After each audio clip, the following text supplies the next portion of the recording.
Do characters have to speak to be heard? I'm presenting Dancing at Lughnasa, a memory play by Irish playwright Brian Friel. Friel wrote this play in 1990, which was viewed at the Abbey Theatre in Dublin. Later it was seen in London's National Theatre in 1991 and was awarded the Oliver Award for Best Play.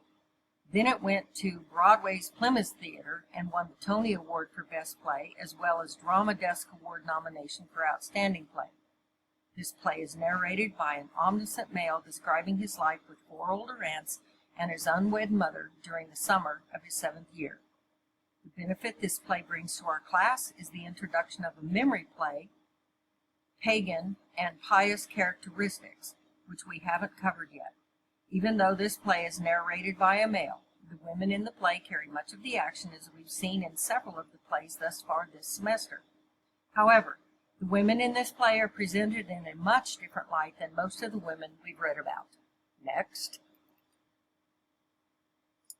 Jane Manning, a postmodern critic, published her article discussing the treatment of the women in Friel's play. Manning's main argument in 1997 is that in dealing with drama, society has to express its views and voices other than European white males. She maintains that, specifically, female and ethnic voices need to be heard. She also states that Friel's play has been criticized for not letting the women truly express themselves. But as I will show in this presentation, the women definitely make themselves heard. Next. The play, the 5 sisters speak, but do they really have a voice? The play appears to be male-dominated, even though the one male, Michael, in the house at the beginning, is only 7 years old. His uncle Jack appears later in the play. There are difficult situations in the household because of the lack of a strong man living there, thus making the women appear weak and helpless. Jack, the one brother, acts as the patriarch, even though he is virtually helpless. When Michael's absentee father, Jerry, shows up every few months, the women welcome him in to dance. Michael is the omniscient narrator who describes, condones, or criticizes the women.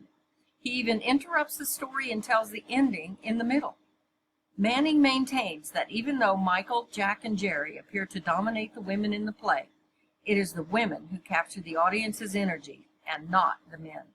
As the protagonists, the women drive the action of the play forward, and in doing so exhibit their spirit and integrity as women, not simply women in need of men. Although Michael is the narrator, he is simply telling the story. Even when he tells how the play ends in Act 2, it did not stop the play from proceeding, and the women continued telling their story. The critical point in the play comes when the women act out their spirited, tumultuous dance in Act 1. The dance unfettered the women from the men, and each woman displays a part of herself completely separate from the others. They become liberated from the language and male-dominated society that, up until the dance, has stifled them. Next. Manning's argument.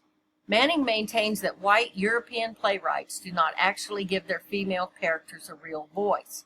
She also states that Dancing at Lughnasa comes closest to giving the females their own voice. And the dance is not the only instance of the women gaining voice. When Friel allows them their own monologues, he opens the door, giving them more presence and control. Manning was upset because playwrights weren't giving women and non-whites a voice in their plays. She does maintain, however, that this play gives more voice than most of the plays during her time. It's interesting to delve into a play and figure out why the director has his or her characters move and speak the way they do. During this class, I've become much more aware of everything that is happening on stage, not just the dialogue. It makes watching the play much more interesting and stimulating. Next. This play can be analyzed by male versus female conflict using organized Christian language, pious storytelling, as the male elements of the play, and pagan elements as the female parts. The narrative portion of the play clearly shows that the male elements overwhelm the female ones because there's so much narration. However, this doesn't really stifle the women's voices in the production of this particular play. So you're probably wondering now, what am I talking about, pious versus pagan? According to Manning, through her source, the Leotard Reader, There are basically two ways stories are told or retold: pious and pagan. Pious is using the Christian language or a parallel structure that explores the truth and recounts the story exactly. There is only one voice, thus the story doesn't get diluted. The narrator is the final voice and must be obeyed. It's similar to a person hearing a story in school and then going home and telling the story. Then the family members take the story to their workplace or to the neighbor, and the story loses its credibility. Therefore, the story is no longer pious. Pagan or linear is just the opposite of pious storytelling. The storytelling becomes godless, which means that the story is distorted and there's not much truth in it. The actual act of storytelling takes over the real story and takes on a life of its own. Therefore, if the women in Dancing at Lughnasa are truly allowed to use their own voices, it has to be a pagan-type story. The women's voices and actions must carry as much weight as Michael's narrative. The play is supposed to be a pious account of Michael, but the dancing of the women take away his piousness. The dancing allows the women to whoop and holler, yelp and scream, and completely deviate from the male-dominated structure that they've lived with their entire lives.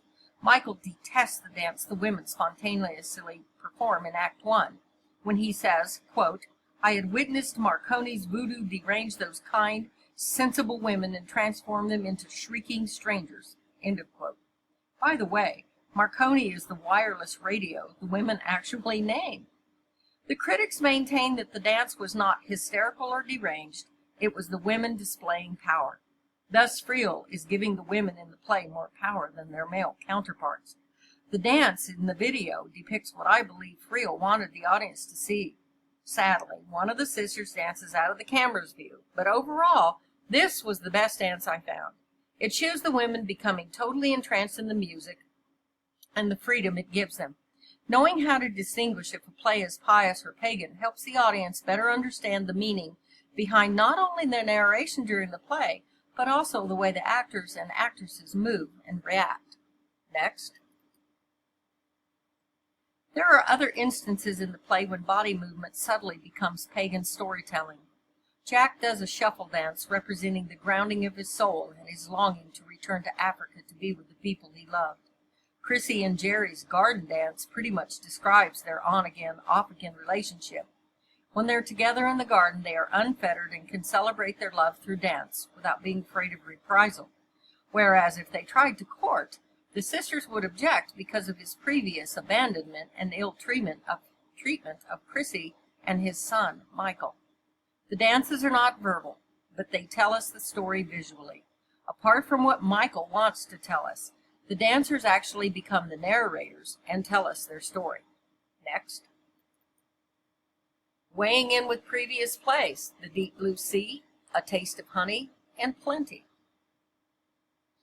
The female characters in The Deep Blue Sea, A Taste of Honey, and Plenty carry much of their action of their respective plays. However, they are shown in a negative light, unlike the sisters in Dancing at Lughnasa.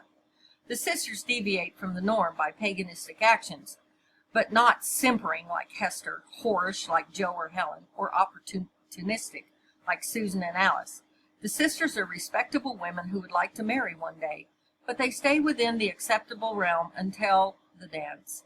Even then, they return to normalcy and conduct themselves as ladies. The dance is not the only thing that gives the 5 Monday women their voices. The monologue of each of the women takes the pious voice away from the male narrator and allows the pagan voice of the women to come through. By each woman telling her story, it takes the dialogue away from Michael and moves the play along on the paganistic path. Michael is no longer in control. Next. Although these plays are very different, they have one thing in common. The women are the ones that carry the action and keep the play moving forward. The one exception, of course, is Plenty, which moves the action not only forward but also backward with its numerous flashbacks. Manning wanted the women to have a voice, which these women did. However, the only women that were depicted as moral and correct were the 5 sisters in Dancing at Lughnasa. Here are some questions for your consideration. First, can you see any pagan characteristics in the 3 plays I mentioned that we've read? And second, are the plays pious? If so, what makes them that way? Third, obviously, the women in the plays have a voice. Do you see what Manning was arguing concerning the voice the women were given? 4, besides the narratives in the plays, can you find any pagan characteristics in the plays? These are the questions that I'd like you to consider. Dancing at Lughnasa was a completely different type of play than we viewed, and I think you'll have fun trying to spot pious versus pagan characteristics in the 3 plays, or really any of the plays you want to discuss. Also in this presentation, you'll find an FYI, which tells you about the leotard reader, and there's also a PDF which covers the article that I got this information from. Thank you so much for your attention and watching my production.